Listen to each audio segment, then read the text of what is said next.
কি গো শোনো, হুম? তুমি আর একটা বিয়ে করো তো। কি উল্টোপাল্টা কথা বলছো? হ্যাঁ, মাথা গন্ডগোল হয়ে গেছে নাকি? যাও। উল্টো পাল্টা না, তুমি আর একটা বিয়ে করবে, হ্যাঁ কি না বলো। কি খালি এলোপাতাড়ি কথা? বলুন সব, আমার লজ্জা করে। লজ্জা করে না? লজ্জা করে, আমি যখন সারাদিন কাজ করি তখন তোমার লজ্জা করে না?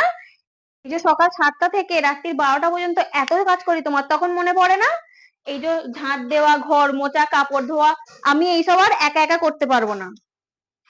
আরে আমি তো জানি যে বিয়ের পর বউরাই এসব কাজগুলো করে। বিয়ে করেছি বলে কি সব কাজ আমাকে দিয়ে করাবে নাকি? আমাকে খাটিয়ে খাটিয়ে মেরে দেবে নাকি? ওইসব আমি কিছু জানি না, তুমি বিয়ে করবে হ্যাঁ কি না বলো। বিয়ে তো কিন্তু এখন বিয়ে কে দেবে? কে মেয়ে দেবে আমাকে বিয়ে? ওইসব বিয়ে দেওয়ার চিন্তা আমার। আর যদি তুমি ভাবো যে তোমার কেউ জানাশোনা আছে, তোমার কাউকে পছন্দ আছে, তাহলে তুমি আমাকে বলতে পারো। পছন্দ একজন আছে। ও, তার মানে এটাই যে তুমি আরেকটা বাইরে করে রেখে দিয়েছো। সেই জন্যই তো আমি তোমাকে এতক্ষণ থেকে ঘুরিয়ে ঘুরিয়ে ঘুরিয়ে ঘুরিয়ে বলছিলাম, যাতে তুমি আমাকে সত্যি কথাটাই বলো। তার মানে তোমার আর একটা বাইরে আছে, বিয়ে করার খুব শখ হয়েছে, হ্যাঁ?